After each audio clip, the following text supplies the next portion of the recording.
சற்று முன் கிடைக்கப்பெற்ற மிக மிக முக்கியமான செய்தி ஒன்று வெளியாகி உள்ளது. திராவிட முன்னேற்றக் கழகத்தின் அமைச்சர்கள் பிரச்சாரத்திற்கு சென்றால் விரட்டியடிக்கப்படுவார்கள் என்ற தகவல் தற்பொழுது கிடைக்கப்பெற்றுள்ளது. 3 நாட்கள் சுற்றுப்பயணத்தை மேற்கொண்டு கொண்டிருக்கின்ற எடப்பாடி பழனிசாமி அவர்கள் திமுக சொன்ன வாக்குறுதியையும் நிறைவேற்றவில்லை, மக்களையும் பாதுகாப்பாக வைக்கவில்லை.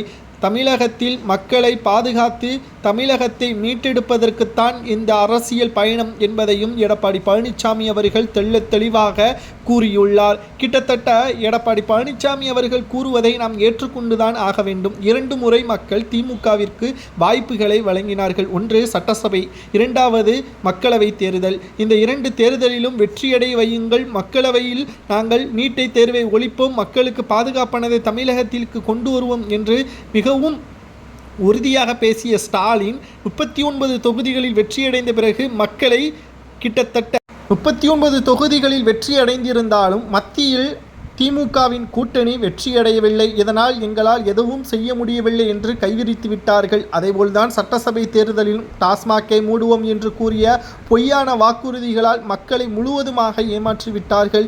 இனியும் திமுகவிற்கு வாக்குகளை செலுத்துவீர்களா என்று எடப்பாடி பழனிசாமி அவர்கள் சுற்றுப்பயணத்தின் பொழுது தெரிவித்திருக்கிறார். தற்பொழுது என்னை தொடர்ந்து திமுகவின் அமைச்சர்களும் பிரச்சாரத்திற்கு வருவார்கள், உங்களது ஊருக்குள் வந்தால் என்ன செய்வீர்கள் என்று எடப்பாடி பழனிசாமி அவர்கள் கேட்டபொழுது அனைத்து இந்திய அண்ணா திராவிட முன்னேற்றக் கழகத்தின் தொண்டர்களும் பொதுமக்களும் நிச்சயமாக நாங்கள் திமுகவிற்கு ஓட்டுக்களை செலுத்த மாட்டோம் என்று நேரடியாக தெரிவித்திருப்பது அதிர்ச்சியை ஸ்டாலினுக்கு ஏற்படுத்தியுள்ளது.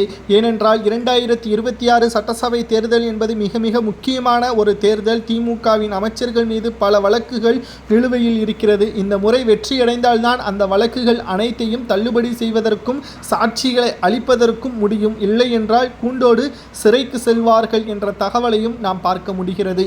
2026 சட்டசபை தேர்தல் முடிந்த பிறகு நிச்சயம் அதிமுக அரியணையில் ஏறும் என்று எடப்பாடி பழனிசாமி பாஜகவின் நிர்வாகிகளும் தெரிவித்து வருகிறார்கள். மக்களாகிய நீங்களே கூறுங்கள், திராவிட முன்னேற்றக் கழகம் கடந்த 4 ஆண்டுகளில் மக்கள் சொன்ன வாக்குறுதிகளை திமுகவின் தலைமை நிறைவேற்றிவிட்டதா, அல்லது எடப்பாடி பழனிசாமி அவர்களிடம் கூறியது போல் ஊருக்குள் வந்தால் நாங்கள் நிச்சயமாக விரட்டியடிப்போம் என்பது ஏற்ப அதுபோல் செயல்படுவீர்களா என்பதை மறக்காம கமெண்ட் வாயிலாக கூறுங்கள்.